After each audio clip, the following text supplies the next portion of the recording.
Aujourd'hui, nous allons aborder The Art of Thinking in System, écrit par Steven Schuster.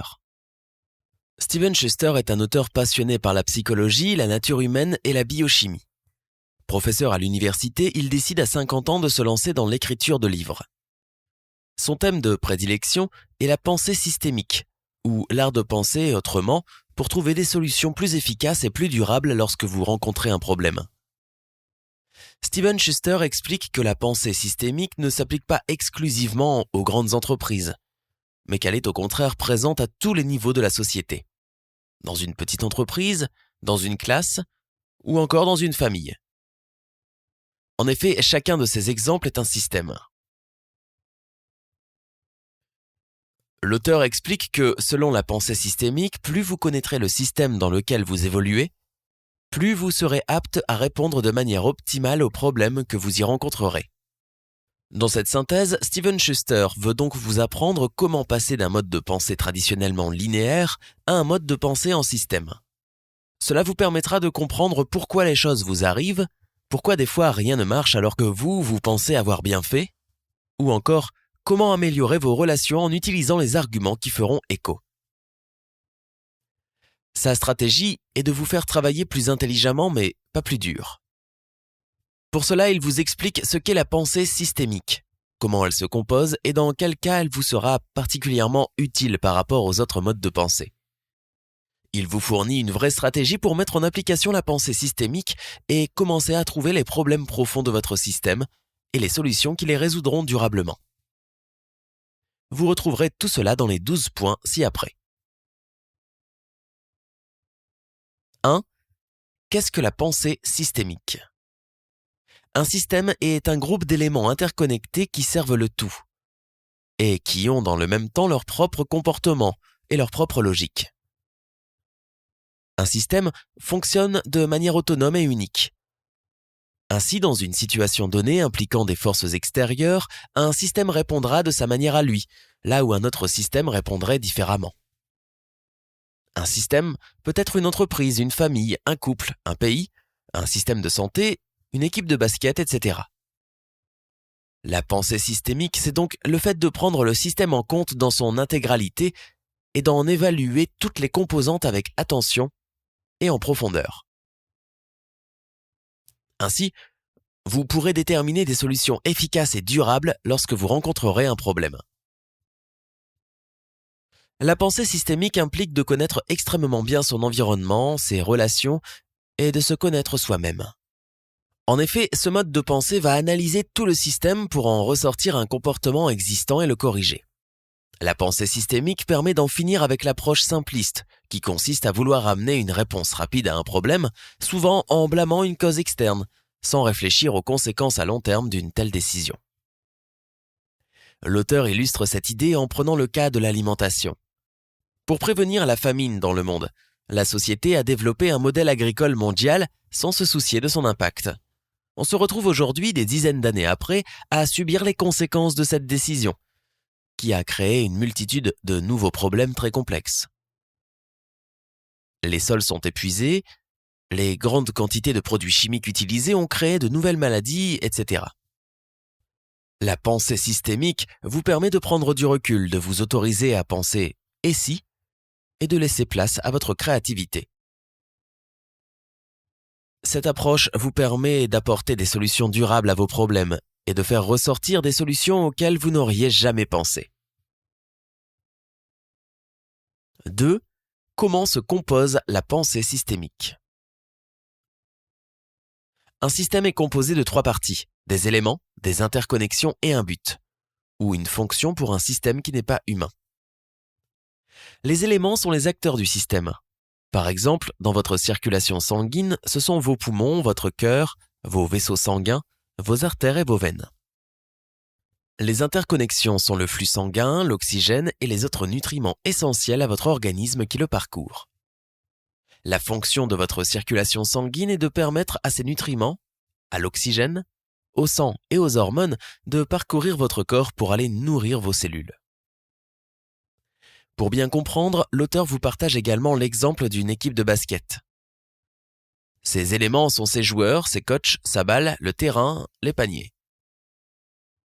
Ces interconnexions sont les règles, l'arbitrage, les stratégies mises en place par les coachs.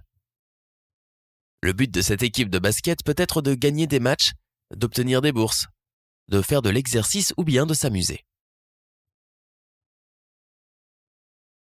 A. Les éléments. Les éléments sont en général simples à trouver. Vous devez simplement penser à y inclure les valeurs, les croyances, la personnalité. Au sein d'un hôpital, par exemple, aider les patients est un élément du système. L'impact des éléments sur le système est faible. Si l'équipe de basket rencontre des problèmes, il est peu probable que ce soit simplement en changeant un joueur ou le coach qu'elle arrivera à les résoudre. B. Les interconnexions. Les interconnexions peuvent être complexes à déterminer, bien qu'elles soient centrales dans la pensée systémique. Si on dit à un groupe de musique qu'à partir de maintenant, le chanteur passe à la guitare et le guitariste au piano, le système en sera drastiquement modifié. Les interconnexions ont donc un grand impact sur le système. En tant que professeur, Steven Schuster explique que l'une des interconnexions les plus importantes pour la réussite de ses élèves était la relation professeur-élève. En effet, en ayant des bons rapports avec eux et une ambiance de classe positive, cela permettait que les élèves aient envie de se dépasser et de réussir, même dans les moments où l'apprentissage était difficile. C'est la fonction ou le but. Il n'est pas forcément exprimé clairement car il découle du système dans son ensemble lorsque l'on analyse ce dernier. Par exemple, vous observez un chat qui chasse un lézard et vous réalisez qu'il ne le mange pas et semble jouer avec. Son but premier n'est donc pas de se nourrir mais de s'amuser. Est-ce que l'équipe de basket a pour but d'obtenir des bourses pour un maximum de joueurs ou bien un simple but de loisir ? Les interconnexions et les éléments seront sans aucun doute différents en fonction de la réponse et donc le système tout entier. Parfois, il arrive que le but du système ne soit pas aligné avec le but individuel de certains de ces éléments. Cela va créer un problème car le système sera tiré vers des directions différentes de celles qu'il a choisies et il n'aura pas le soutien de toute son équipe. 3. Quels sont les différents types de pensée existants ? L'auteur cite 5 modes de pensée et leurs applications. La pensée linéaire, le mode de pensée par événement, la pensée latérale, la pensée critique et la pensée systémique. Il vous rappelle ici que le fait d'appréhender les choses de manière systémique ne signifie pas que vous n'utiliserez plus jamais les autres modes de pensée. La pensée linéaire est le mode de pensée le plus utilisé. Elle consiste à chercher une solution pour un problème. Elle va être utile dans des cas particuliers comme un téléphone qui s'éteint parce qu'il n'a plus de batterie. Le problème se résout en chargeant simplement le téléphone. C'est un mode de pensée simpliste qui apporte des solutions rapides et incomplètes, au risque d'en découvrir les conséquences négatives ultérieurement dans le cas de problèmes plus complexes. Le mode de pensée par événement est plus complexe que la pensée linéaire. Il analyse la vie à travers une succession d'événements, chacun ayant une raison d'être. Notre cerveau aime particulièrement ce système de pensée car c'est la base de la logique. Si vous allumez le moteur, la voiture va démarrer. C'est un mode de pensée simple à mettre en place, mais il est aussi limité. Un événement peut en effet avoir plusieurs raisons d'être et inversement. La pensée latérale a été inventée par Edward de Bono en 1967, qui a mis en évidence l'importance de la créativité. C'est une pensée qui favorise la création et l'innovation, l'émergence de nouvelles idées que l'on va pouvoir répéter. Elle est particulièrement intéressante dans le cadre de sessions de brainstorming ou lors de la recherche d'une innovation sur son secteur. En revanche, elle n'identifie pas d'objectif clair et va valoriser toutes les idées sans prioriser. Il en résulte le risque d'une perte précieuse de temps. La pensée critique amène à remettre en question ce qui vous est présenté. Elle vous pousse à approfondir vos connaissances et vos sources pour choisir la meilleure solution. C'est un mode de pensée très efficace, tant que l'on ne tombe pas dans l'extrême. Il amène scepticisme et remise en question qui ne doivent pas être systématiques mais mises au service d'un objectif clair. La pensée systémique, enfin, étudie et analyse les systèmes. Il existe différentes étapes permettant de pouvoir pleinement la maîtriser. Selon l'auteur, niveau 0, inconscience. Niveau 1, conscience superficielle. Vous comprenez la théorie et pouvez l'expliquer, mais ne pouvez l'appliquer. Beaucoup de gens restent bloqués à ce stade. Niveau 2, conscience profonde. Vous comprenez et analysez les graphiques de la pensée systémique, mais ne savez pas encore créer vos propres graphiques ou modèles. Niveau 3, débutant. Vous réalisez vos propres modèles et graphiques et les utilisez pour résoudre des problèmes simples ou modérés. Niveau 4, expert. Vous créez vos propres modèles de simulation et résolvez des problèmes complexes grâce à la pensée systémique. Niveau 5, gourou. Vous pouvez enseigner la pensée systémique et apporter votre contribution aux cas les plus complexes. L'auteur vous conseille de visualiser ces modes de pensée dans une boîte à outils. Bien que votre marteau soit le plus performant sur le marché, si vous devez visser un meuble, vous utiliserez le tournevis. 4. Comment passer de la pensée linéaire à la pensée systémique. Ici, l'auteur vous invite à commencer à déterminer si vous vous attardez sur le vrai problème ou sur un symptôme, auquel cas vous êtes dans une approche linéaire. En adressant le vrai problème, le symptôme disparaîtra tout seul. Basé sur les travaux de Jim Olof et Michael Walczewski, Peter Schuster vous livre donc 8 indices qui vous montrent que vous êtes face à un simple symptôme. 1. Si le problème paraît plus petit que le temps et l'énergie que vous lui consacrez. 2. Si vous passez plus de temps à vous plaindre du problème qu'à rechercher une solution. 3. Si vous avez déjà essayé plusieurs fois de résoudre ce problème sans succès. 4. S'il y a un tabou sur le sujet et que personne ne souhaite l'aborder dans votre système ou que les gens bloquent quand il est en question. 5. Si le problème est prévisible et que vous savez même pourquoi il va arriver. 6. Si vous mettez toute votre attention dessus, jusqu'à même l'apprécier, c'est qu'il vous permet de ne pas vous intéresser au véritable problème. 7. Si les personnes autour de vous sont anxieuses et n'osent pas exprimer ce qu'elles pensent vraiment et qui permettrait d'identifier le cœur du problème. 8. Si quand vous trouvez une solution, un nouveau problème apparaît. Ensuite, l'auteur met en lumière les comportements induits par la pensée linéaire qu'il vous communique sous la forme des 10 ennemis de la pensée systémique. 1. Trouvons vite une solution. 2. Mettons juste un pansement pour le moment, on reviendra dessus plus tard. 3. Il faut finaliser le budget avant la fin de l'année. Les budgets sont presque toujours liés à la pensée linéaire et ferment le champ des solutions possibles, donc la pensée systémique. 4. Il faut répondre tout de suite. Céder à la panique plutôt que d'analyser calmement la situation. 5. Peu importe. Être apathique plutôt que curieux et créatif nuit à la pensée systémique. 6. Il nous faut plus d'informations. Cela ressemble à la pensée systémique jusqu'au moment où ça devient de la pensée linéaire. On se met à chercher la solution au lieu d'analyser les informations pour trouver la meilleure option. 7. Vous réfléchissez trop.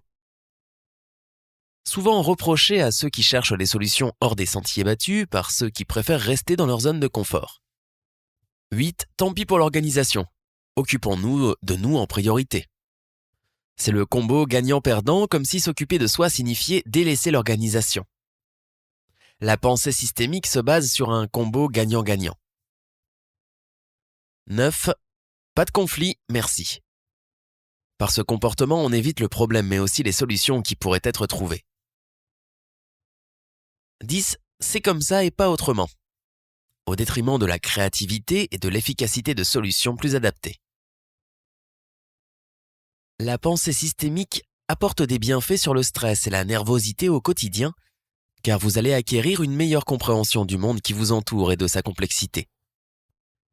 Vous comprenez ainsi que la météo n'a pas fait exprès de se tromper, que la serveuse ne vous fait pas attendre parce qu'elle vous déteste, ou que le feu n'est pas passé au rouge pour vous mettre en retard. On n'adopte pas la pensée systémique en claquant des doigts. Elle met dans l'inconfort et demande du temps, mais elle peut vous apporter des bénéfices considérables au quotidien. 5. Comment se comporte un système ?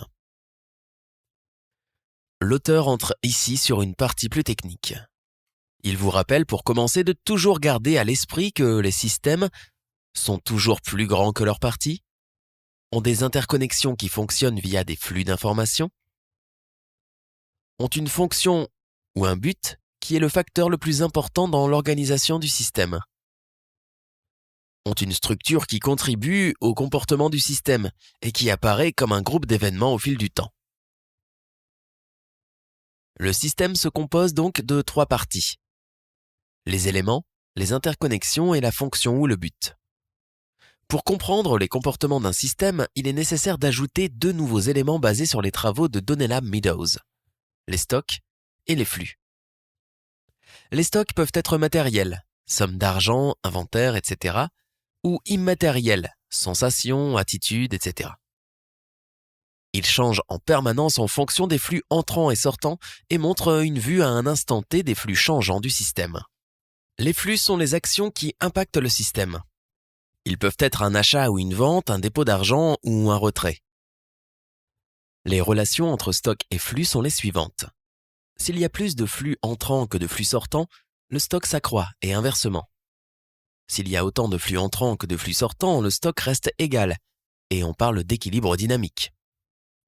Le niveau de stock augmente si les flux entrants augmentent ou que les flux sortants diminuent. Les stocks sont une sorte de barrière de sécurité pour le système. Les stocks participent à maintenir l'indépendance des flux entrants et des flux sortants. S'il y a autant de recrutements que de démissions, le nombre d'employés actuellement en poste ne change pas. On est dans un équilibre dynamique. S'il y a plus de retraités que de nouvelles recrues, le stock diminue et l'entreprise peut se retrouver en sous-effectif. Le recrutement des employés et les départs à la retraite sont indépendants l'un de l'autre, mais ils ont un impact sur tout le système et sont pris en considération pour s'assurer que le nombre d'employés en poste soit en accord avec le but de l'entreprise. L'esprit humain pense davantage en stock qu'en flux. Lorsqu'il pense en flux, il préfère se concentrer sur les flux entrants. Cela signifie que pour augmenter votre nombre d'employés, vous aurez tendance à recruter plutôt qu'à travailler votre turnover. Les effets des stocks sont lents à venir dans un système. Dans le cadre d'un recrutement, il faut le temps de formation de la recrue pour qu'elle soit aussi efficace que celui ou celle qu'elle remplace. Pour autant, les changements de stock permettent avec le temps de changer tout le système. A. Les boucles de rétroaction. Dans la pensée systémique, on étudie la rétroaction des décisions liées au stock. Quand on trouve un comportement récurrent dans un système, c'est qu'il existe sûrement un mécanisme qui crée et contrôle ce comportement. Ce mécanisme fonctionne au travers de ce que l'on appelle une boucle de rétroaction. Une boucle de rétroaction apparaît lorsqu'un changement dans le stock entraîne un changement supplémentaire dans le stock via les flux entrants ou sortants. Si le deuxième changement dans le stock va dans le même sens que le premier, on parle de boucle de renforcement, boucle de rétroaction positive. Si le deuxième changement dans le stock va à l'encontre du premier, on parle de boucle de régulation, boucle de rétroaction négative. La compréhension de ces 2 phénomènes est un fondement de la pensée systémique. La somme d'argent sur le compte est le stock. Elle détermine le montant d'intérêt que la banque vous rétribuera, qui constituera donc un flux entrant. Elle détermine également la facturation par la banque pour un éventuel découvert, ce qui constituera un flux sortant. Le stock n'est pas fixe puisqu'il dépend des flux entrants et sortants. À l'inverse, les flux entrants et sortants sont aussi déterminés par le stock. Si votre stock d'argent augmente, vos intérêts augmentent. Et le fait que vos intérêts augmentent entraîne l'augmentation de votre flux entrant, vos revenus, et donc de votre stock, somme inscrite sur le compte en banque. Il s'agit donc bien d'une rétroaction positive. La prédominance est un autre concept clé de la pensée systémique. Une boucle de rétroaction va prédominer sur l'autre dans le système. B. Comment lire les graphiques liés à la pensée systémique? Les graphiques sont très utiles pour visualiser les interconnexions. Ils permettent de changer de modèle. Avec la pensée systémique, vous allez analyser les données d'une situation pour réaliser des prévisions. Vous allez vous assurer que vous créez un modèle réaliste. Pour cela, l'auteur vous invite à vous poser 3 questions. Est-ce que les facteurs déterminants dans vos prévisions sont aptes à agir comme prévu? Bien sûr, personne ne peut prédire le futur avec certitude, donc vous allez anticiper leur comportement et définir des scénarios possibles, très importants pour rendre votre processus de décision plus productif. Si les facteurs déterminants agissent comme prévu, est-ce que le système aura la réaction que vous attendez? Cela revient à se demander si le modèle est bien capable d'exprimer les dynamiques du système. Pour cela, vous devez laisser de côté les doutes sur la prévision de base et vous atteler à vous poser des questions du type « Qu'est-ce qui se passerait si… » C'est à ce moment-là que vous évaluez si le modèle envisagé est réaliste. Quel est le moteur derrière les facteurs déterminants? Pour répondre à cette question, vous devez analyser ce qui contrôle les flux entrants et sortants. Cela vous permet de déterminer s'ils sont vraiment indépendants ou bien s'ils sont enracinés dans le système. Ce que vous souhaitez dégager ici comme information, c'est la présence ou non d'autres facteurs, en plus des facteurs déterminants que vous avez définis. C. Analyser les délais. Il est important de toujours se rappeler qu'une boucle de régulation travaille généralement de pair avec une autre boucle de régulation, et aussi avec une boucle de renforcement. N'importe quel changement va donc entraîner des délais d'application. Dans le cas de l'inventaire d'une entreprise, on peut définir 3 types de délais. Le délai perçu. Le responsable des achats attend avant de passer sa commande pour déterminer si le changement de stock correspond à une tendance de fond ou s'il a juste eu un pic dans ses commandes par exemple. Le délai de réponse. Le responsable des achats a identifié qu'il s'agit d'une tendance. Il réajuste son stock en faisant une petite commande pour confirmer l'information. Le délai de livraison. Le responsable des achats doit le prendre en compte dans son processus de décision. Le responsable des achats va ensuite continuer d'analyser ses stocks avec les nouvelles commandes et les flux entrants et sortants, ainsi que les retards, pour s'assurer que la décision était la bonne. Bien entendu, certaines erreurs seront commises car on ne peut pas prédire avec certitude le comportement des consommateurs. Donc, des ajustements seront toujours nécessaires dans une approche systémique. Il est important de garder à l'esprit que le système lui-même est interconnecté avec d'autres systèmes. Par exemple, le système du magasin de vêtements a un lien avec le système de son fournisseur, dans la mesure où, si celui-ci a un problème avec son camion de livraison, cela aura un impact sur l'activité du magasin de vêtements. 6. Les erreurs de système. Apprendre à utiliser la pensée systémique n'est pas évident. Mais ce sont les plus gros challenges qui amènent généralement les plus belles récompenses. Peter Schuster explique donc que des erreurs peuvent évidemment être commises et qu'il existe des astuces pour les éviter ou les contourner. L'erreur principale que l'on peut rencontrer dans un système est la politique de résistance au changement. Les boucles de régulation sont les forces de stabilisation du système. Elles sont favorables dans les cas où il est important de maintenir le statu quo. Mais lorsque ce n'est pas le cas, elles vont bloquer la mise en place d'innovations et de nouvelles solutions. L'auteur illustre cela avec l'exemple du système judiciaire face à la drogue. Des décisions de justice innovantes peuvent être appliquées et de nouvelles lois adoptées. Seulement, si les hommes et les femmes censés appliquer ces lois ne le font pas, rien ne change, et le système se sclérose. Ce comportement peut s'expliquer par une incompatibilité entre leurs objectifs et ceux du système. Cette incompatibilité amène souvent à morceler le système en plusieurs petits systèmes ayant des buts différents. En modifiant, comme l'auteur l'a déjà énoncé, les interconnexions ou le but, la fonction, la politique de résistance pourra être contournée. A. Le fonctionnement de la politique de résistance. La politique de résistance sur fond de guerre des drogues. Guerre contre drogue, augmentation du risque pour ceux qui dealent, augmentation du prix de la drogue, augmentation du profit engendré par la drogue, augmentation de la quantité de drogue disponible, et donc guerre contre la drogue. Les boucles de régulation ont pour avantage et pour inconvénient que rien ne change jamais vraiment, à part les forces externes en jeu. B. Réagir en utilisant la politique de résistance. L'auteur utilise l'exemple de la Roumanie du temps de Ceausescu pour illustrer la manière dont la résistance peut être une réaction à une décision. Le taux de natalité de son pays étant faible, Ceausescu a décidé de stimuler les naissances en rendant illégaux l'avortement et la contraception pour les femmes de moins de 45 ans. La première réaction a été l'augmentation des naissances. La seconde réaction a été la résistance. Les femmes ont eu recours à des avortements illégaux et souvent dangereux, qui ont eu pour conséquence de baisser à nouveau le taux de natalité et de tripler le taux de mortalité des mères à l'accouchement. Le pays s'est donc retrouvé avec un taux de naissance équivalent à celui de départ. De plus, la situation a provoqué l'émergence d'un nouveau problème. Les parents qui ne pouvaient subvenir aux besoins de leurs enfants non désirés les ont abandonnés, ce qui a considérablement augmenté le nombre d'enfants dans les orphelinats roumains.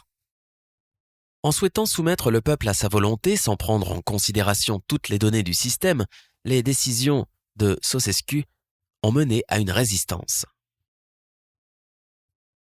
C'est réagir en calmant le jeu.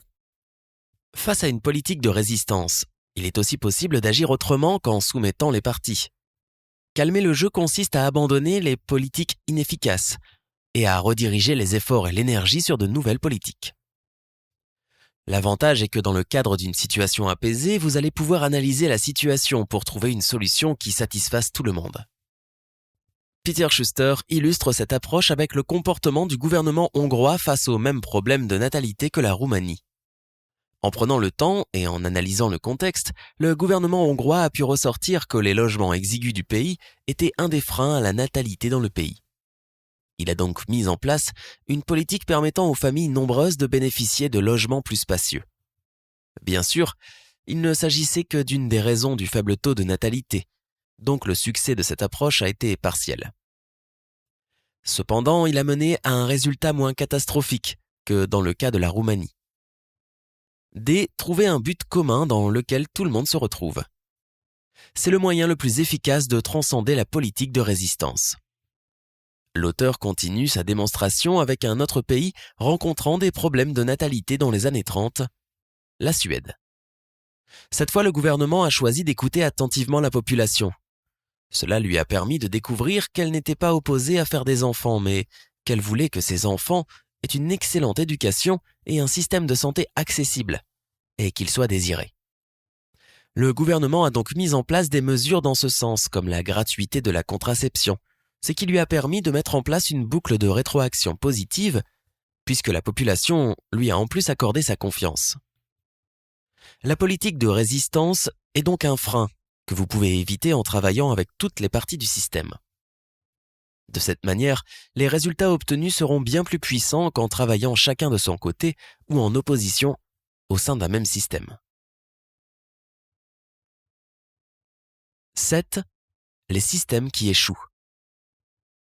Des fois, les systèmes se trouvent embarqués dans une boucle de rétroaction négative dont ils n'arrivent plus à se sortir. Ce chapitre a pour but d'examiner ces cycles négatifs et de donner des pistes pour en sortir. L'auteur prend l'exemple des nouvelles dans les journaux. Lorsque toutes les nouvelles sont négatives, on entre forcément dans un cycle négatif qui va à l'encontre de nos propres intérêts et objectifs. C'est ce que l'on appelle la dérive vers une faible performance. Les journaux disent que les travailleurs ne sont pas qualifiés. Le travailleur pense qu'il est moins bon que ce qu'il est vraiment. Il ajuste ses objectifs d'emploi en conséquence. Il corrige ses actions en conséquence. Il devient d'autant moins bon. Et on revient aux journaux qui disent que les travailleurs ne sont pas qualifiés. Cette dérive ne vous apporte que deux options possibles, croître ou décliner. Dans le cadre d'un objectif de perte de poids, si vous commencez en considérant que vous n'y arriverez pas, il y a de grandes chances pour que ce soit le cas. Vous ferez donc des efforts sur votre alimentation et aurez l'impression de ne voir aucun effet et vous finirez par abandonner. Votre système sera entré en déclin jusqu'à s'affaiblir. Pour maintenir le système au niveau de performance que l'on souhaite, la boucle de rétroaction va s'autoréguler en corrigeant le système de manière à ce que la situation actuelle et le but désiré se rejoignent. Seulement, dans les exemples ci-dessus, la boucle de régulation s'efface au profit d'une boucle de renforcement négative. La perception du système décline, donc le niveau d'attente aussi, ce qui amène à un déclin dans la performance, et ainsi de suite. Si on reprend l'exemple du régime, imaginez que vous tenez votre régime, mais que le 6e jour, vous craquiez pour un donut. À partir de là, les jours suivants, vous vous direz qu'après tout, un donut, ce n'est pas si grave. Alors vous en reprendrez. Et puis, 10 jours après, vous déciderez de ne pas aller courir. Parce qu'après tout, vous détestez ça. Et avant que vous l'ayez remarqué, vous aurez arrêté votre régime. Tout ça pour un donut. Comment pouvez-vous inverser la tendance ? Il y a 2 manières de sortir de la dérive vers une faible performance. La première est de maintenir son cap, peu importe le niveau de performance. Dans le cas du donut, il suffit donc de consommer le nombre de calories fixé à l'origine les jours suivants, en ne tenant pas compte de l'écart qui a été fait le jour donné. La deuxième manière est de fixer des objectifs en fonction des meilleures performances passées. Cela vous donne l'impression que la situation peut s'améliorer, puisque cela a déjà été le cas par le passé. Dans le cas du donut, pensez simplement à la fois où vous avez fait 2 tours de piste au lieu d'un et passez à autre chose. 8. Le phénomène d'escalade. On le connaît plutôt dans l'expression escalade de la violence, où le fait de frapper entraîne l'autre à frapper en retour encore plus fort. De manière générale, le phénomène d'escalade est une boucle de renforcement liée à l'entrée en compétition de plusieurs acteurs. Le phénomène d'escalade peut être une bonne chose lorsqu'il est utilisé dans le but d'atteindre un objectif positif, comme une avancée technologique. Il peut alors permettre d'accélérer le processus. C'est le cas par exemple sur le marché des téléphones portables. L'exemple le plus connu de phénomène d'escalade négatif est la guerre froide entre les USA et l'ex-URSS, qui augmentaient chacun leur stock d'armes à mesure que l'adversaire faisait de même. Dans l'économie, on retrouve évidemment des phénomènes d'escalade. Une entreprise peut casser un marché en lançant un nouveau produit à prix très bas, comme Free sur le marché des opérateurs mobiles. Ses concurrents ont dû s'aligner sur ces prix pour garder des parts de marché. Un autre moyen consiste à proposer un produit premium comme l'a fait Apple. Cela a incité la concurrence à innover et à augmenter ses prix. Quand le phénomène d'escalade prend-il fin ?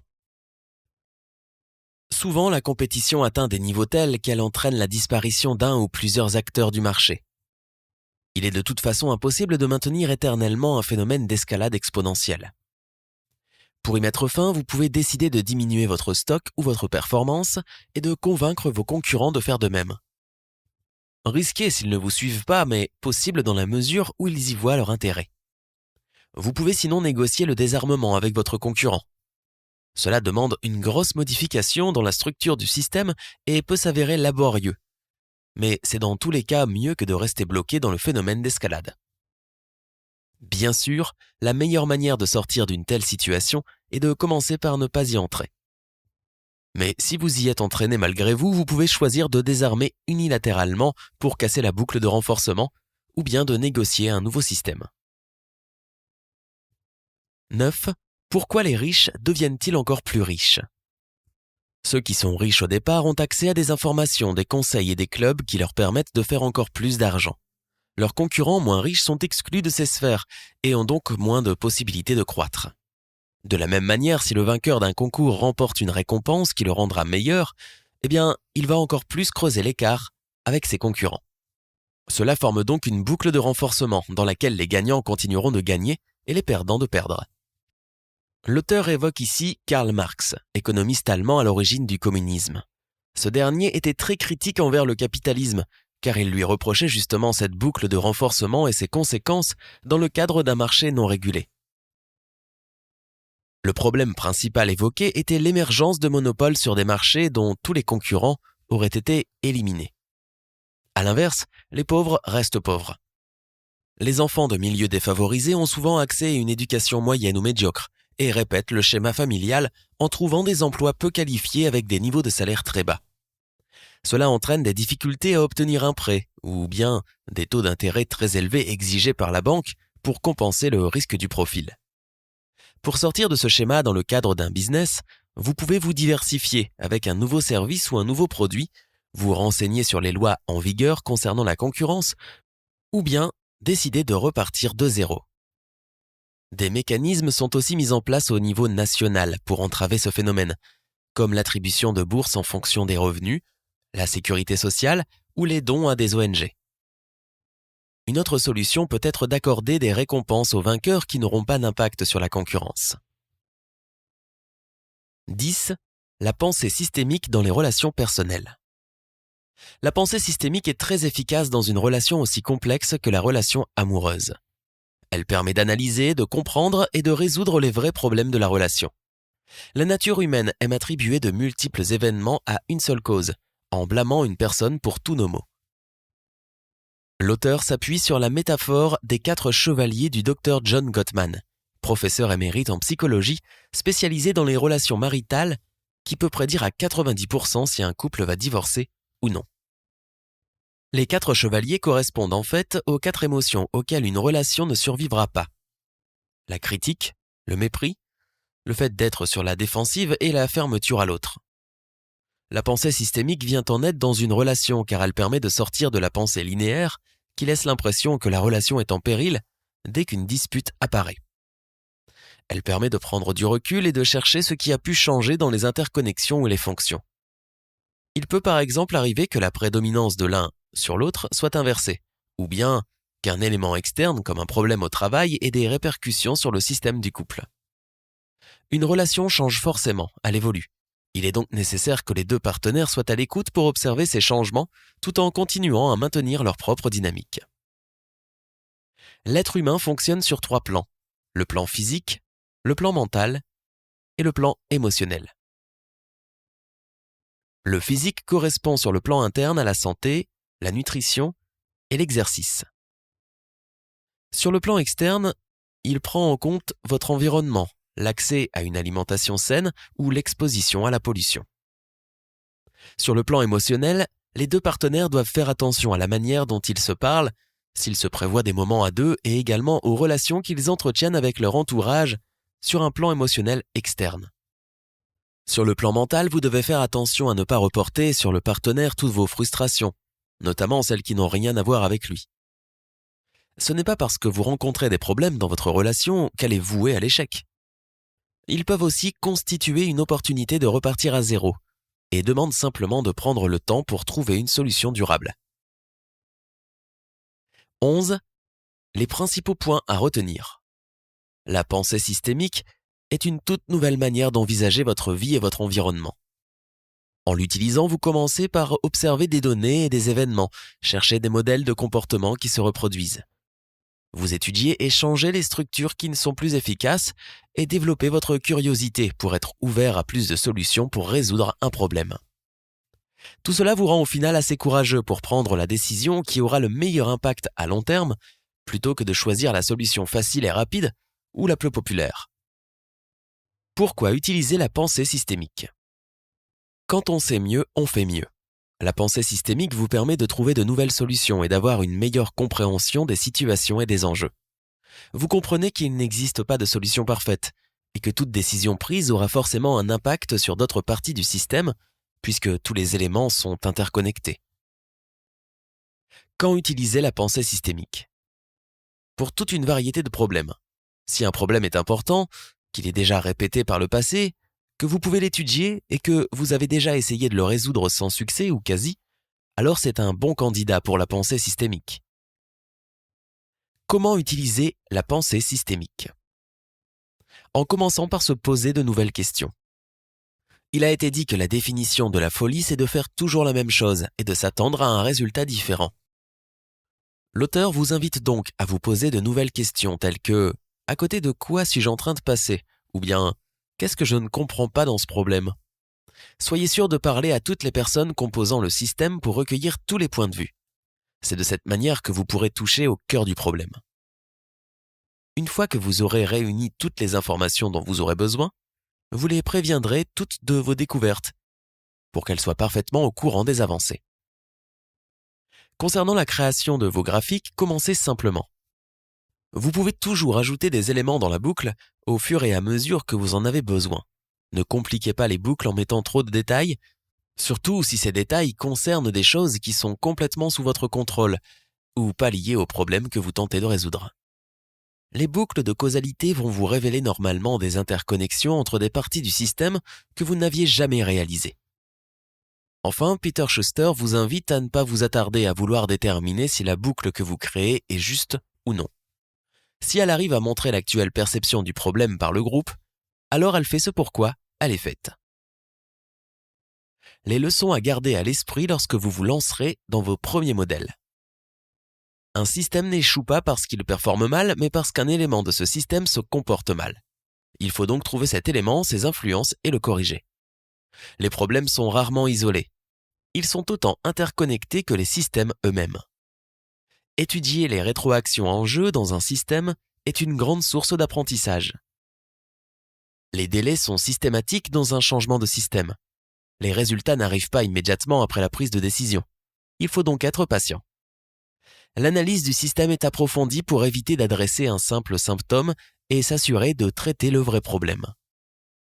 La pensée systémique permet d'apprendre de ses erreurs et de cesser de les répéter encore et encore. Souvent, vous découvrirez que les paramètres à changer dans le système pour obtenir les meilleurs résultats sont à l'opposé de ce que vous auriez imaginé. Un exemple de pensée systémique. Tout système qui implique des humains comporte des erreurs dans la mesure où il n'existe pas sur la planète une personne parfaite qui ne se tromperait jamais. L'exemple que vous partage Peter Schuster est celui du système de santé américain et de sa gestion des erreurs. À la base, la faute était systématiquement portée sur l'infirmière ou le médecin. Puis le personnel du système de santé a pris du recul et a étudié le système de l'hôpital plus en profondeur. Ils ont alors réalisé que d'autres facteurs entraient en jeu. Trop de patients par personne, trop d'heures d'affilée, importance d'une communication claire entre les personnes du corps médical, etc. Pour trouver des solutions durables, ils ont choisi de proposer au corps médical d'avouer ses erreurs, sans punition, de manière à pouvoir apprendre de ces dernières.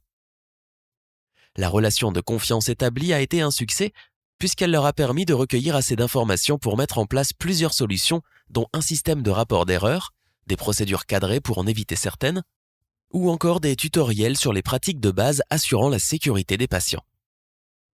La pensée systémique a donc permis de comprendre le système dans son intégralité et de satisfaire toutes les parties qui le composent. Plan d'action. 1. Notez tous les éléments qui composent votre vie, concrets et abstraits. Commencez avec les gens que vous voyez et les choses que vous faites tous les jours. Vous, votre patron, le sommeil, le sport, etc. Continuez ensuite avec tous les autres éléments qui vous viennent. Animaux, croyances, maisons, inquiétudes, journaux, etc. 2. À présent, notez les éléments qui vous prennent le plus de temps et leurs interactions avec les autres éléments. 3. Définissez un but précis de votre système.